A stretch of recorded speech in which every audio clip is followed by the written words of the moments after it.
Okay, we ready to rock? I'm a small town kid born with a big city spirit. I choose to play a lot of awesome roles in life. Mom, wife, entrepreneur, CEO, board member, investor, and mentor. 17 years ago, I founded a marketing consultancy, and ever since, my husband JR and I have been building our careers and our family on the exact same timeline. Yep, that means 4 kids, 3 businesses, 2 careers, all building towards one life we love. When I discovered I could purposefully embrace all of these ands in my life, it unlocked my world. And I want that for you too. I'm Tiffany Souter, and this is Scared Confident. I'm excited to have Zach back on the pod. So if you've not listened earlier to my episode with Zach Pello, he's my trainer. I work out with him twice a week in a small group setting. There's like up to 3 of us women that get together and we weight train. But in February, it will be 2 years for me.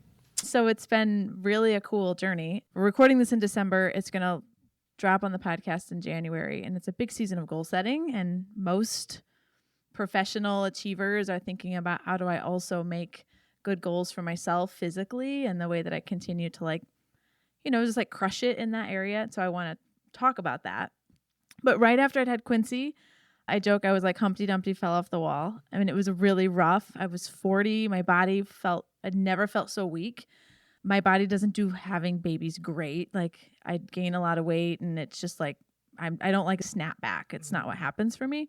And it was in the middle of COVID. So I was really sedentary and I was really stressed. And I was like, if this is what the next 40 years of my body is going to feel like, this is not okay with me. And so I committed to 2 days a week training with Zach. That was the only thing that I really did for about a year, and have never felt so strong in my body. And it's been really a process of like chasing down fear of getting started because the whole process was very overwhelming. And now we're almost done with year 2. So it's been great.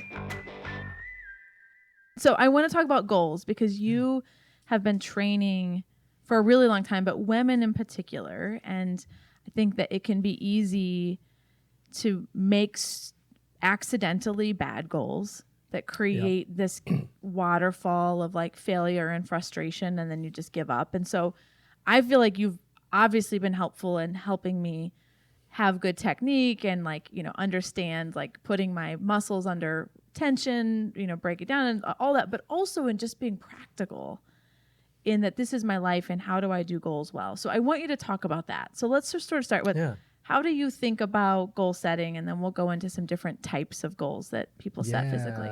That's great. Just kind of thinking of it as a whole, setting goals, there's a couple major things that stand out to me. And number one is making sure that you're picking goals that are very reasonable, something that you can actually attain. And that's goes in line with SMART goals, which is specific. So making sure it is very defined. It's measurable, something that you can actually look at and be objective and kind of know what you're going for. Attainable, again, something that's reasonable. If you set expectations extremely high, you still get great results, but not as high as you set them, you're going to feel upset about it. Then it's relevant, making sure it's relevant with the direction you want to go. And I say that the direction is very important. It's something we might talk about today. And also being time bound. So I think making sure you do have some sort of time to check yourself, to take a look at where you are and how far you've gotten. Very important. But again, SMART goals, that is one way people can look at setting goals. I find that there's some other ways that you can do it too, because it's not a one way, there's plenty of ways you can set goals that would make sense. And we can talk more about that. So SMART goals sometimes can feel really academic to my hey, I'm in a hurry self. So my SMART, I think looking back, it was SMART was I'm going to live 2 days a week, 50 weeks. I'm going to give it a year. And I knew there'd be a couple weeks that I'd be away. 2 days a week for a year. And I was not going to revisit the decision until the year was over, which I think for me, I kind of get into these decision cycles of I don't know if it's working. Maybe I should change. And I don't give anything time to work. Yeah.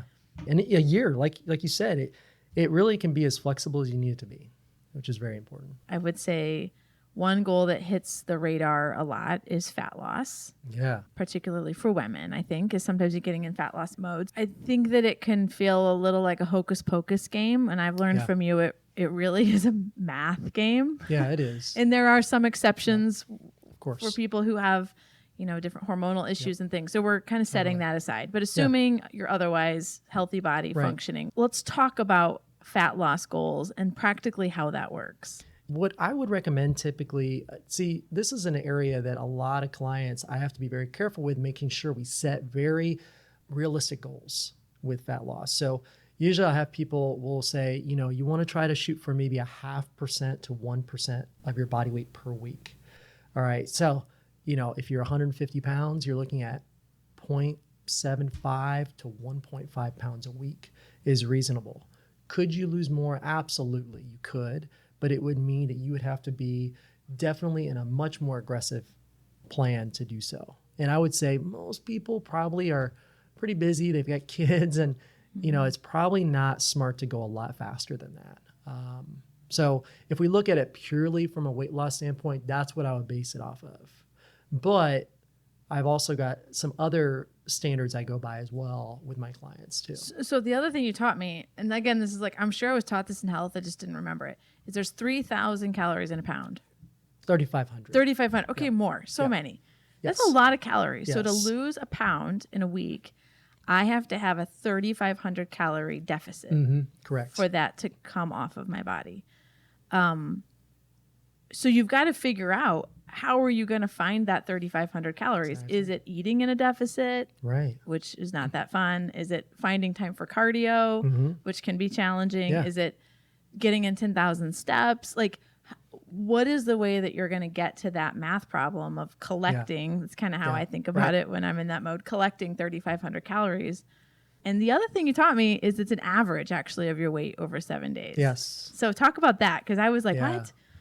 Cause your body does change. Up and down 2-3 pounds in a given day. And for women, it can be even more sometimes depending on the time of the month. So we usually look at weight average for each week. So we'll have people weigh each day, which can be daunting. But when you look at the average of the week, it basically helps take out the highs and lows and gives you a nice smooth number. And what you'll find is over the course of 8 weeks, you'll see more of a consistent drop if you're doing the right things, where if you're just weighing randomly, you're going to see these crazy ups and downs. And one week you might see a really good low. You just happen to weigh on your lowest day. And then the next week you happen to weigh on the worst day of the week and you don't know it. You stand on the scale and you feel like your whole week's been wasted. So as we look at the averages, it gives us better data to be able to assess what's really going on. Yeah, I sort of was like, people who are psychopaths weigh daily. That was my starting point. Like, I'm not doing that. But then it's true. Like, you can tell, like, oh, my body woke up puffy, and you can see it on the scale. It's like, oh yeah, I've gained 2 pounds. Not really. Right. But when you do it intermittently, it becomes, for me, it was like this quasi emotional game I was playing with myself, instead of saying like, no, this is just like physically what's happening. If I'm eating in a calorie deficit over time, this is my body's actually, and when you take the game away from it and do it in a much more scientific way, I was like, oh, this is a totally different way than my college self. Yeah, absolutely. To lose weight. Yeah. I think it's important, like I don't weigh myself at all anymore, really. But if I'm trying to specifically drop weight, I will weigh myself every day to look at the average. I don't think you should do that forever.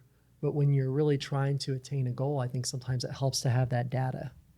So let's kind of hook into this, like, don't do it forever, because you've talked to me about there being seasons. Yes. To being able to really, as you use the words like push hard, like you're always being committed to your minimums, which maybe we can revisit that. We talked about in that last podcast, but let's talk about that when you talk about finding the season that you can push hard. Most people, they tend to always push January 1st, right? That seems to be the time. And I would say that's for a couple of reasons. One, it's the new year. But two, for some people, I mean, you think about it, we get through the holidays, there's all these parties back to back to back, starting in October and Halloween, candy. There's a lot of things that can get in your way. So sometimes January is a good time of the year for people just because there's not as much going on. And there's probably 8 to 12 weeks out of the year. It might be broken up, but that are ideal for going for big goals. So pushing yourself really hard, really pushing through. Now, of course, you can do that any time of the year, of course, but there are definitely, I would say, better times, and it's different for each person. And so you can kind of plan these phases for yourself. Like, okay, I'm going to plan on doing an 8-week fat loss phase during these 2 months coming up because really things look really clear. In the meantime, I'm going to focus on not necessarily a weight loss goal, but I'm just going to focus on my main actions that are going to keep me healthy, keep me fit, and keep me feeling good. So my brain, because I hate being in any kind of fat loss mode. I love the fun of everything that is not fat loss. I love I get it. parties. I love the Yeah. social environment. I love let's Absolutely. have wine. Exactly. Let's bring apps. Yeah. Please add cream cheese. Yep. My energy of being big and social hates when I'm yeah. restricted. Yep. Hate it. But my mindset when you said that, I think randomly one morning when we were lifting was so 75% of the time I get to be normal Tiffany mode. 25% of the time I am making choices that are getting me towards maybe a different level of goal than I'm at right now. And to me, I was like, oh, that's totally manageable. 3 out of 4 days, you know what I mean? 3 out of 4, I get to basically, I'm not saying do what I want, but just commit to my minimums, be normal in my world. And that reframed it in a way where I wasn't constantly trying to be in some type of a fat loss mode and then kind of feeling the rug slip out from under me because it was like, oh, we have a trip or my sister's in town or I'm going to be in an environment where it's really difficult to control what I have to eat, like those types of things. And I started to be able to see the year and see the way that I could plan that so much differently when you talked about that. Yeah. I think that is powerful right there because I ask a lot of people, I say, when was the last time you weren't trying to just lose weight? And I think probably a lot of people listening to this right now have never really had a moment of just I'm just going to be me for a little while. And of course, there needs to be a little bit of moderation during that time. But usually it's when we're really pushing hard, you do have to sacrifice a little bit. And there's times where you just don't have that in you and you've got to put it to work. You've got to put it to your family. You've got, a gas tank and there's different times, different seasons for different, goals. And so I think it's really powerful if you can tell yourself, I am going to focus on what we've talked about before, minimums, my minimums, working out just 3 times a week, making sure I'm getting enough fruits and vegetables in my diet and trying to avoid having more than 3 drinks on a Friday night, just something like that. So let's talk about the concept of minimums, really specifically in case somebody listening is not familiar with kind of what we're talking about. So just kind of give an overview of what is a minimum? What do you mean by that? That's your foundational habits, your foundational health habits that are going to carry you through for your life that you're always going to fall back on, even on a hard week. For me, it would be, getting 3 workouts in. Right now I'm doing 5 workouts a week, but if something happened this week, I would do everything in my power to at least get 3 in. For me, eating 2 meals with vegetables in it makes me feel good. It makes my mind feel good, like I'm doing something good for myself. And that's something I'll carry on for the rest of my life. We don't think 1 extra serving of vegetables is a big deal, but long-term it is. So you need to find what are your foundational health habits that even when you're super stressed, you just fall back on. Assess where those are right now, and then decide if you want to work on improving those. And that does take time. And I think about, it's very easy for things to quickly fall apart. I use the example of brushing my teeth. It does not matter what time I wake up, how early I have to take a flight, nothing. I always brush my teeth. It's just a minimum behavior. Right. And so how do you find those things that you hold as tightly as brushing your teeth where they become so a part of your operating system as a human being that they can't not happen? And I set traps. Even now I know my way around Carmel Total Fitness and I could just download the app and go myself. But I set a trap for myself of going with these other women that I meet in the morning as an accountability for it because I want that to be a minimum. And setting the trap of somebody expecting me forces it harder onto my calendar and gives me less of an excuse to not show up. So finding those traps you can set for yourself too to help inch up what minimums actually stick for you. And I'm such an achiever and a performer and social. And so it's like, oh, I get to see my friends now, is how it feels almost. And I'm sticking to my minimums with, I know, such greater adherence than if I was doing it myself. That's an example of what I need to do. Yep. Your results are never going to be better than your minimums in the long run, right? Like you're always going to fall back to your results, what the minimums will give you. So that's huge. So we always have to be thinking about what those are, and if we can improve those a little bit over time. But those take longer to build. Smaller actions, make sure they're easy to attain, and add those traps in, like you said. I think that's great. Yeah, it's very helpful to me. Okay, where else do we want to go, Zach? What else is on your I was kind of wanting to talk a little bit about, someone asked me today, they said, do you ever stop trying to improve, improve your body or whatever it is? And I thought that was a good question because it can be overwhelming at times when you're always trying to assess yourself. And I said, you know what? I am always trying to improve, but I don't think about it. I know which direction I want to go. When you've been doing it long enough, you don't need to set a time-bound goal. This is a part of my life. Exercise is a part of my life. I know I want to build muscle and be healthier and keep going that direction. So that's set. I don't have to worry about it. That's ongoing. So what are my actions? So that's what I explained to her was my goals are the actions now. The outcome, I can't control an outcome goal. I might say, I want to lose 12 pounds in 12 weeks, but I could add all this stuff in and I might only lose 6 pounds. The only thing I actually have control of is the actions I take. So right now I want to build muscle. So I'm working out, lifting weights 5 days a week, and I'm eating so many calories per day, at least 5 days a week, and I'm getting enough protein in. And I know it's going to take me in that direction. I just don't know how quickly it's going to get me there. But honestly, it doesn't matter because I'm going to keep doing it. And that to me is one of the most important things, is learning to be able to set an outcome goal, but push it aside a little bit and then set your action goals based off that. Yeah, I love that. It's so true.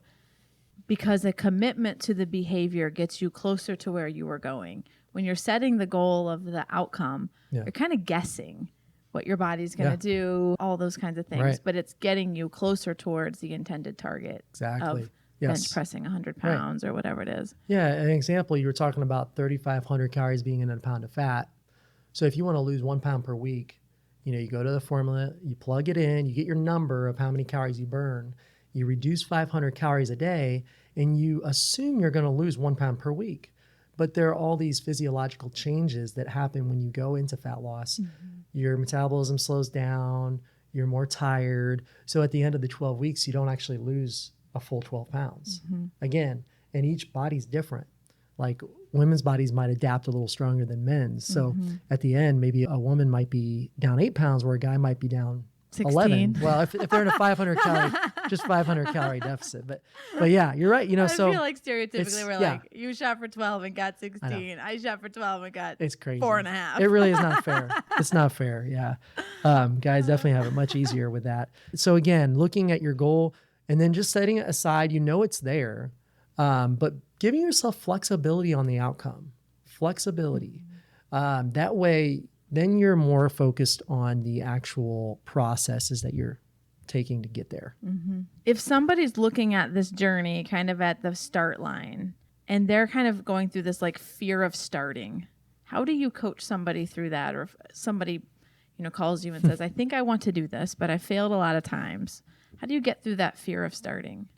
I think a couple of things, usually, especially with coaching people, I will remind them that this journey does not have to look like anybody else's journey. This is your journey alone. You're different than everybody. So you don't have to be logging every meal. You don't have to be doing this or that. The key is taking one step closer towards your goals. So, and one question you can always ask yourself is, what would this look like if it were easy? Like if it were ideal, like what would it look like for you? If you're like, I want to get into exercise, but you're worried about going to the gym or whatever, it would be a great question to ask yourself, what would this look like if it were easy? And you might say, working out at home, having a trainer, finding a workout partner from work. So I think that's the key, is remembering it doesn't have to look like anything that anybody else does. And if you can start there, I feel like it's going to be much easier to get going. And we just have to remember no new habit is too small. So like, it's okay if you're only starting out with 15-minute workouts 3 times a week.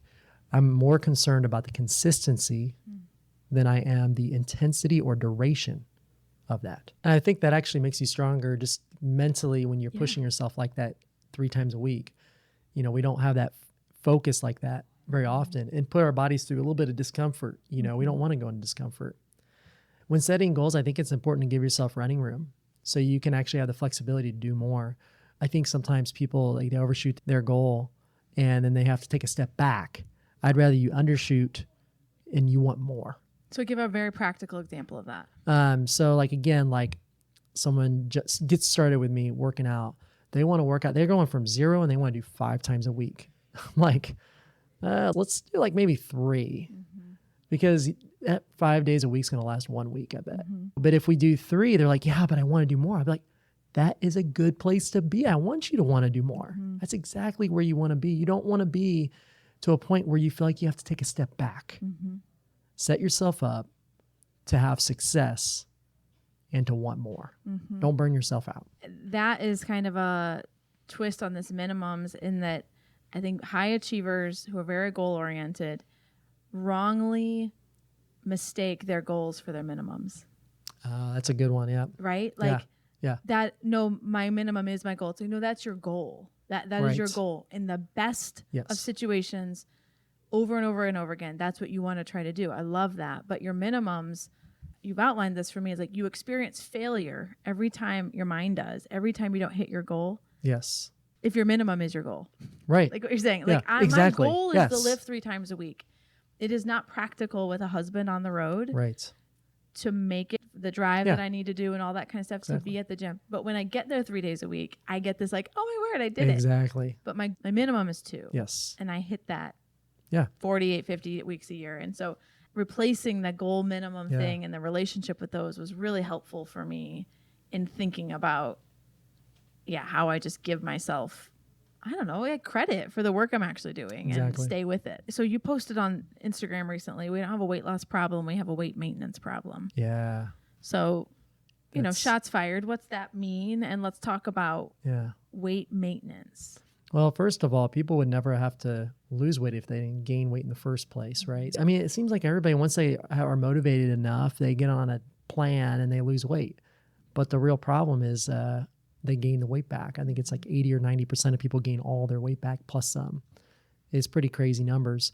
But most people, when they try, they're able to lose weight. So I think that learning to be able to stop your fat loss phase and shift into maintenance, not when you hit your goal, but when you need to. And you know when that is, when you start falling off, life gets crazy, you can feel it. But most people, you probably are, you're still trying, and it just gets worse and worse and worse. And before you know it, you're up 10, 15 pounds and you're still trying to lose weight. So I think that that's extremely important to sometimes not have a fat loss goal. Set it aside. I posted something on LinkedIn recently where I said, busy is an excuse, not a reason. Priorities are the reason. And when you have this new fat loss like journey you're going on, it has all this excitement and it's so in the foreground, it's your priority. And then all these other things can start creeping in because you just didn't recognize the season of life is not going to support the time it requires for me to be pushing harder. And so your priorities start to shift in what you're actually giving your time to, and your goals become totally misaligned to that. And then you have this just big mess of frustration. And it was easy for me in prior seasons to say like things got busy. And it's like, no, my priority shifted. This is like something silly, but it's so real in my life, is like my priority shifted to my daughter starting a travel volleyball team. That takes probably 10 hours a week from our family in non-work time. That's such a huge percentage of our like free time. And so that priority in our family has changed my availability. And so it has to change my priority. And I think the connection of those things for me has really helped me mature what I'm focused on, what I'm excited about, what I can push to change. And like we've been saying this whole time, what needs to stay in maintenance mode. And it can literally be everything from like the cleanliness of my house to this. This isn't only a topic that relates to your physical well-being, but it's such a masterclass, I think, in being able to see it in real life. Yeah. So. I've had to do it in the last 6 months with my business. I try to put it on just maintenance because we were gone every weekend. And a lot of times the weekends are when I will do a lot of phone calls in the mornings, and it was okay. I just let it happen. And I'm, working harder now at it, but it was a good time and we had a good summer, and that's okay. I'm not going to take that back. I'm not going to regret that. I think it's great. But you made that decision proactively. Exactly. Yeah. I made a decision. I was like, it's just not going to happen. So I'm not going to sit here and be frustrated about it. I'm going to try to maintain where I'm at. I'm going to try to take care of the work I've got right now and just enjoy the weekends with the family, Awesome. If somebody's interested, Zach, in your content or working with you, where can they find you?